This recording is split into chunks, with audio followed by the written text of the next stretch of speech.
This is Season 3, Lap 4 of Turning Laps with Mr. Smiley, presented by Edmonton International Raceway. This is part 2 of my interview with Roundtable Racing. They become the fastest growing race team at Edmonton International Raceway. And tonight's interview consists of Sir Corbin Satre, Maid Megan Boyda, and the Jasper Bruno. So, the green flag is waving. Turning Laps with Mr. Smiley starts right now.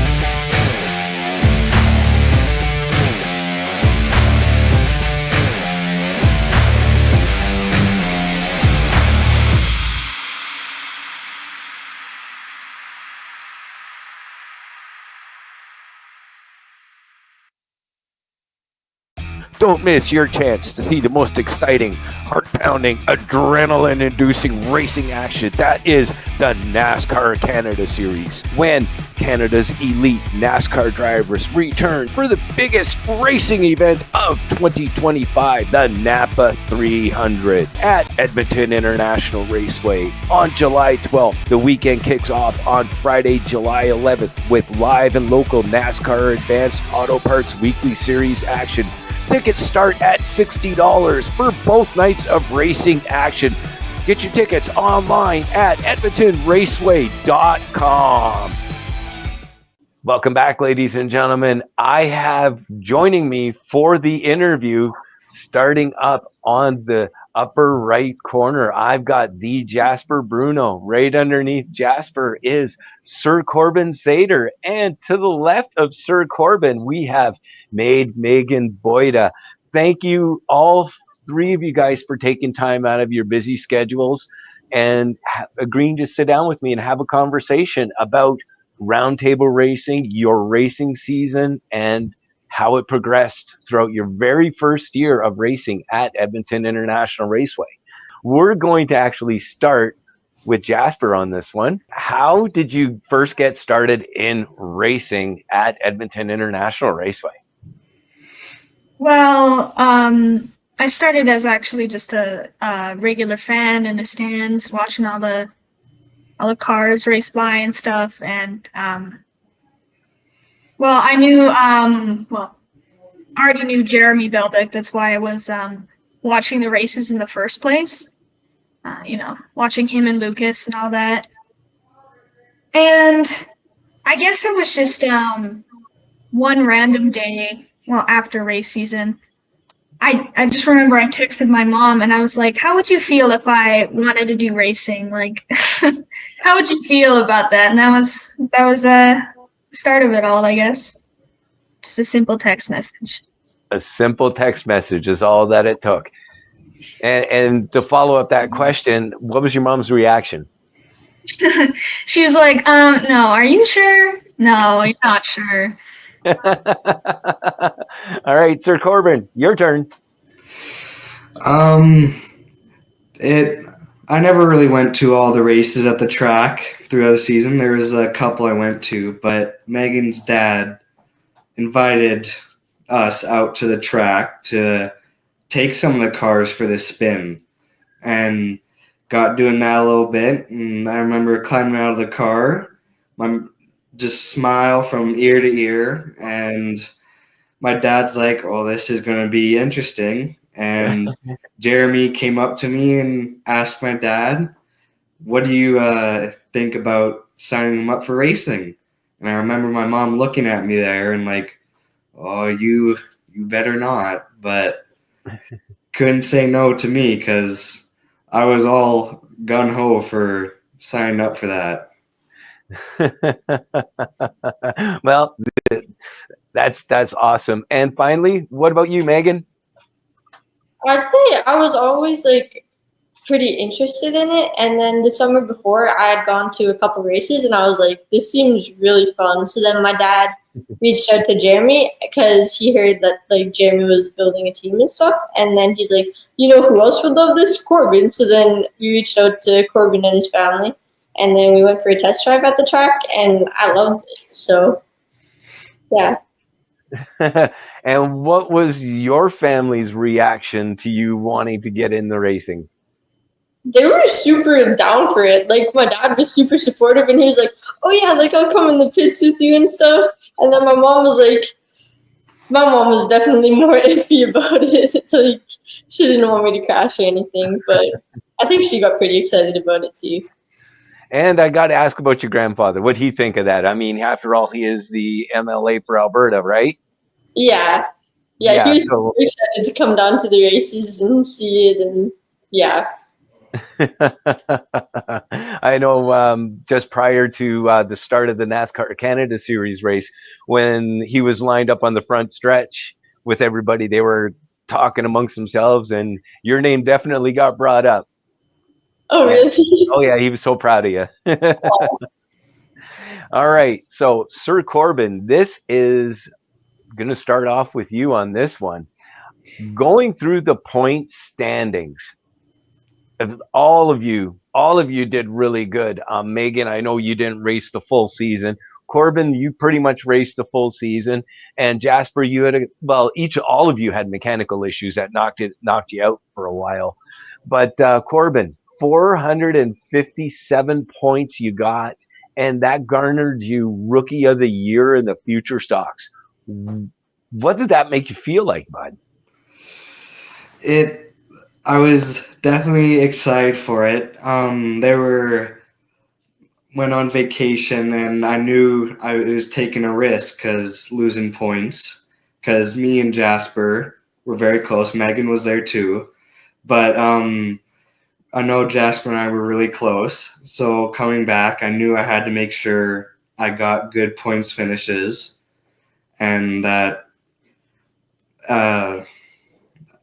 made sure I had to get it. But there was one night where Jasper got second there, and I was a little worried there that she passed me there. But I was lucky enough to have just a couple more points. But it was a very close battle. Yes, it was. Megan, your points you finished up with was 334 points. You were away from the track for a little bit. Plus, you had I think major mechanical issues with your vehicle. I believe the engine blew in your car, so they needed to get you another one, which resulted you in dropping those point standings. But you still, for your first year, fantastic. How did that make you feel, getting that high up in the points? It felt pretty good, yeah. I think definitely I'll have some more commitment this year to come into the races every weekend, because there was a couple that I missed for personal reasons, and then hopefully I don't miss any for mechanical reasons this year. Because, yeah, I think I missed 3. 2 of them were from my head gasket, and the second one was like spewing water out of the spark plugs. So that was definitely a no-go. And then the third one, my engine was ticking, and I got told to drive until it blew up. And we pushed it to start it and just barely rolled across the start line to get my points for that race. So, yeah, there's definitely a couple that I missed out on, but it was a really fun experience. Awesome.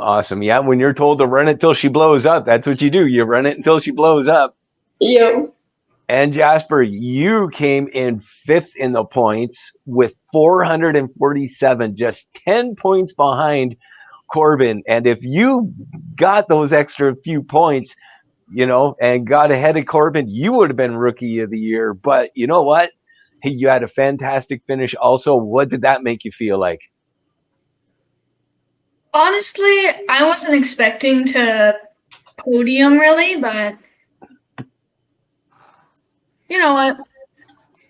It was exhilarating. That's what it was. Exhilarating.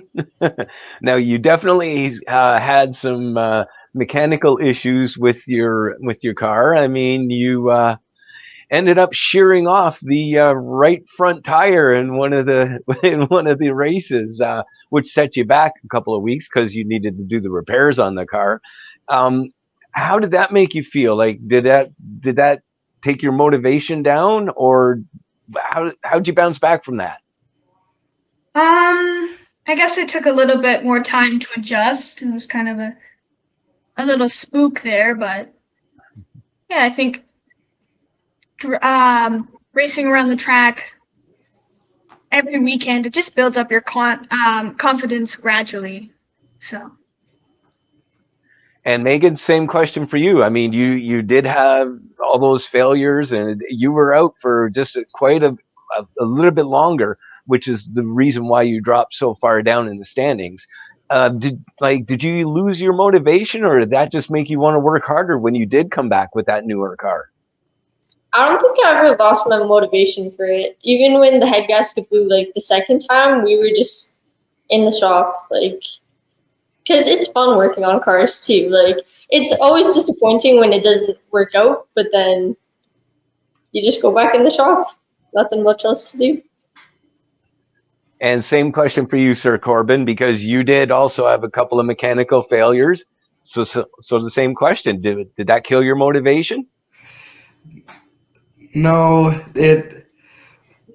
my crash I had on my third race, that one definitely shook me a little bit, but I know right after that we looked for a car right away, and luckily someone had one, and we got that one ready, and I was right back the next weekend for that. And then it was just had to rebuild up that nerve again to get back and put pedal to the metal there.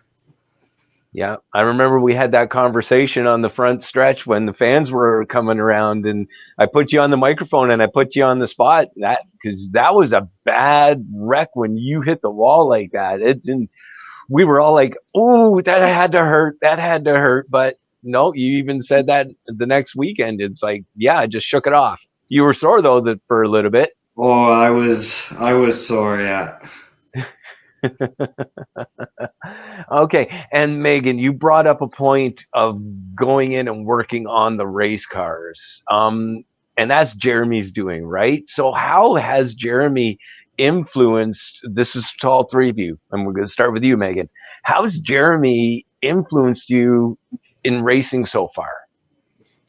Jeremy's been an amazing influence for it. He's been so supportive and like getting us like finding a day to get us all out to the shop, and like none of us really have any like mechanical skills to start with, so he has to have so much patience with like teaching us how to do stuff and then making sure that like we're doing it right but still like not hovering, and just like he's been a great like guidance in it and everything with the mechanic stuff.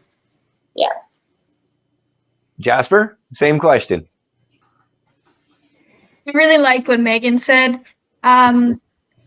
Like, I really don't know anything about cars, but learning gradually, and it's also more than mechanical issues too. It's like coaching. We've had a few times where we're all gathered up as a team, and he's like, "Okay, here's the strategy here. Here's what you have to go for." Works. It's good advice. Sir Corbin? Yeah, I agree with both what Megan and Jasper said. He is a big help. I was going in. I knew a little bit about cars. I'm like, oh, I'll do this. This should be easy. And then I saw, I'm like, no, this really isn't that easy as I thought it was. And Jeremy was nice enough to lend a hand to me and tell me what needed to be taken off, put back, and he's been a good help for all three of us in this last year, in the last season of racing.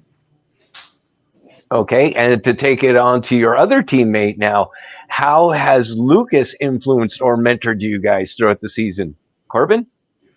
He has helped me, like he's told me like where to stick on the line, like, or find that racing line, come down low, come high, different ways to set up the car and stuff. And he's helped me on the cars as well when Jeremy was busy with other things.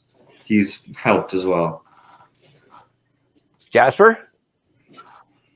I'd say the same. He's pretty quiet, but he's also a good help too. Megan? Yeah, I'd say he has given like a couple pretty good pointers, and then he makes it like fun, and he's super supportive. Like it's super fun having Lucas there with this. Awesome. All right. So who am I going to get to start this one off? Megan. You guys are moving up into the pure stocks. Now, there's a big difference between, well, not really a big difference, but the most subtle differences between the pure stocks and the future stocks is there's going to be a lot more cars on the racetrack, and B, rubbing is racing. There's some bumping that's going to happen. So, Megan, what's your mindset coming into this upcoming season, jumping up into the pure stocks? I mean, like you said, there's definitely going to be some bumping that's happening, and it'll definitely be interesting getting used to racing with all the other cars. Because future stock, there was definitely like I think there was one night where it was like pretty full, but for the most part, there was not that many cars. So that'll definitely be a big change. But I think the extra competition will just make the nights even more fun. Jasper, same question. Well, I think it'll be fun. My strategy is just initially stick back until I'm, comfortable like I did this year and see where it goes. Like I'm pretty comfortable already with a few bumps and all that, so I think I'll be good. Sir Corbin? I agree with Jasper. There's a lot of guys there that have a lot of experience, so I'm going to try and stick behind them and try and learn some things from them, maybe talk to them, but try and learn some things on how they drive and what they do, and slowly build that confidence to be aggressive like them and work on from there. Awesome. That's a good one. All right. What's your future goals in racing, not only for this upcoming season, but in future years? Let's say 5 years down the road. Jasper? Well, I hope I'll still be at the track. I think maybe if I'm consistent with it, maybe I'll move up into Thunder cars too. Who knows? But I hope I'll still be at the track, whether it's just racing or helping out where I can, stuff like that. Megan? Yeah, I think we'll see how this year goes, and then maybe try for Thunders next year, but definitely see how this year goes first. And I think it'd be super cool to keep doing stuff with racing, like even through like university and everything. Like, yeah. And Sir Corbin? I definitely see myself in next 5 years still racing there. But I think I'm gonna spend a couple years in pure stocks because I don't think my mom's gonna let me move up to Thunder cars with only 1 year in pure stocks. But maybe sooner or later down the line, I'll move up into Thunders there and race there. Now, this is an interesting question for all three of you. Since you become race car drivers out at a NASCAR track, and you're going to be running in the actual NASCAR division with the pure stocks, how has your like friendships and how's your school life changed and everything? Do people look at you a little bit differently and start asking you questions about what you're doing out at the racetrack? Sir Corbin? Not many people know that I race. Like I have a couple friends that have come to the track and watched me race, but word hasn't really gotten out about it. But friendships like between Jasper, me, and Megan, definitely we've grown together. But we know once we're on the track, we're competitors, so we race. We're all fighting for points. Megan? Yeah, I'd say not many people like know about it really, but like there's a good couple of my friends. Then they'll be like, "Oh, what? Like that's sick! You race?" and like ask a bunch of stuff about it, and they love coming to the races and stuff. But yeah, not too many people are like, "Oh my god! Like come, let me have your autograph," stuff like that. And finally, Jasper? Well, I go to the outreach, so not many interactions there, not really in a class, so I don't have many people really recognizing me, so good and a bad thing, I guess. Well, you guys are definitely noticed out at the racetrack. Once again, Roundtable Racing is one of the fastest growing race teams out there. And it's good to hear that you guys all have aspirations to keep on racing.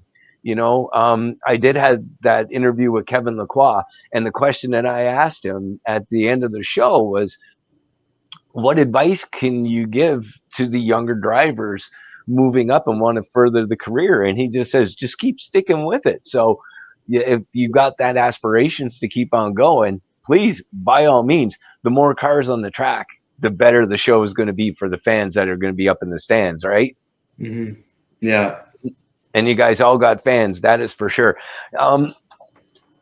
Jeremy came up with this unique fan interaction with the sword and the stone, taking that engine block and stuff like that. Did you guys experience, like, when you're standing there with them and people are coming up for the sword and the stone, what's your take on all that? Like, what's your view on that interaction with the fans?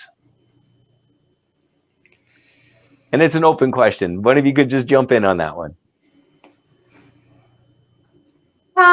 Well, if you don't mind if I answer first, I think it's very cool interaction, like seeing all the kids like try and pull the sword out of the stone, and seeing who can do it best, I guess, like competing with family members and all that, like yeah, I think it's just a cool interaction. Megan? Yeah, I agree with Jasper. I think it's a super cool interaction, and then it seems like a fun thing for the families to do at the track because everybody gets like super excited about it. And then when the smaller person pulls the stone or pulls the sword out of the stone, then the bigger person's like, "What the heck? I swear I'm strong," and they get all excited about it. And then it also gives a chance for the racers or for the fans to like meet the racers. If they're just coming to the track to be like, "Oh, I think this would be cool," then it gives them like some person-to-person interaction too.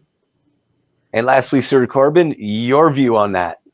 It is definitely a great way to build a fan base for roundtable racing.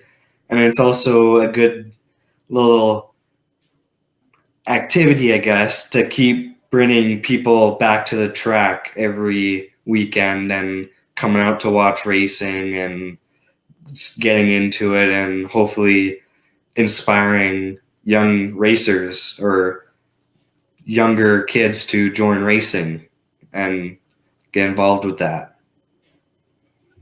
What motivates you on race day to get out to the track and give it your 110%? We'll start off with Megan. I don't know if there's like anything that really needs to motivate me. Like I wake up and I'm just excited. Like I'm crazy nervous. Like as soon as you like get to the track and start unloading, you're there for like so long. There's like build up before the race, and then you're just like, okay, practice went good, and then there's this, and then there's driver's meeting, and then it's race time, and then you're just like thinking about it like constantly through the day. So I don't know, like I don't personally need any like motivation. Like I wake up and I'm like, okay, I'm ready to go, and then I just get like nervous throughout the day before the races because it's like you start at like 6:30 or like 6, and then you're there at like 12 in the afternoon. So yeah. Sir Corbin? I want to say there's a whole lot of motivation for me. I just getting up and just heading there and having fun, try not to hit a wall or spin is what I'm known for. But yeah, just go out there, have fun, and hopefully have a good performance and get a good points finish, maybe even a podium. Finally, Jasper. I think, well, I just like getting in the car, and I like meeting people, and you know, it's just so fun hanging out every weekend. It's all kind of like a big family down there. I like just seeing everyone really hanging out, and even the ups and downs. All of it just motivates me.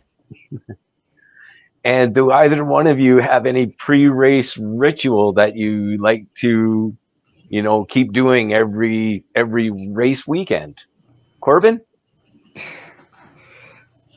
This is gonna sound weird. I have wallpapers from famous racers that I put on my lock screen, and I read those sometimes. And sometimes when we're waiting to go out lined up waiting for practice to start or on the grid, I just say a quick prayer, and that's about it. Jasper? I will be honest. Here is my moment of vulnerability. During the summer, I sleep in till 12. So by the moment I get to the track, I've only been awake for like an hour. So yeah, that's my secret. Just roll out of bed and get to the track. And Megan? I don't know if I really have any like pre-race rituals, but the snacks are definitely a bonus. I'll actually. And do you have any distractions out at the track whenever, like prior to the race, just to help you relax, calm down before they do drop that green flag for the very first heat race? Megan? We're out of the cars and just like hanging out. Yeah, what you guys find as a distraction to get those pre-race nerves under control? I normally just like wrestle about Lucas, and then I get distracted. Corbin? I don't think I really have a distraction. I sometimes I just stand by my car and I like look around the track, and I just try and plan out like where I need to put my car, brake, hit the gas. But mostly I let those nerves and adrenaline run, so I got that adrenaline boost, and I'm able to give it my all out there and hopefully get a podium. And Jasper? Maybe drinking water. It's hot down in the pits. I just focus on not staying out of the sun, drinking water. Takes your mind off things. Do you guys want to do a sponsorship shout out now? Oof, I don't know if I remember all mine. Yeah. I can try and name a couple. Go for it. I put Lucas on the spot too, and he couldn't do it without. Well, was able to do it, but it's not as easy when you don't have that car right there, right? I want to thank my grandma and grandpa, Time Energy, Satre Consulting,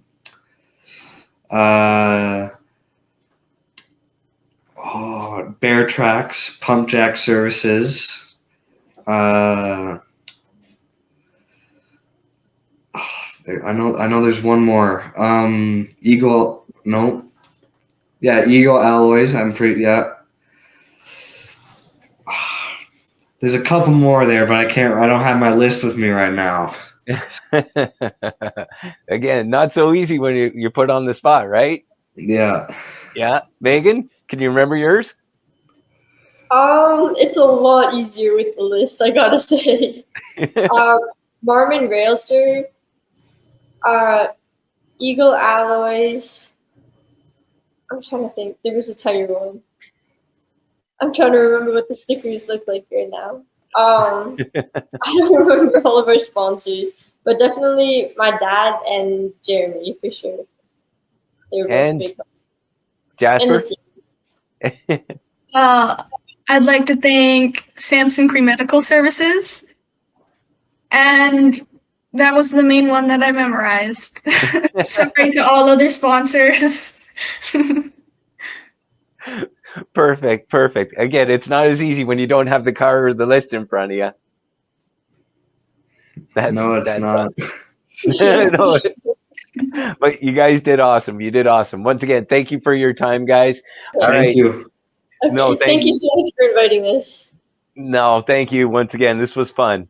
Thank you once again to Maid Megan Boyda, the Jasper Bruno, and Sir Corbin Satre. They make up Roundtable Racing Squire program.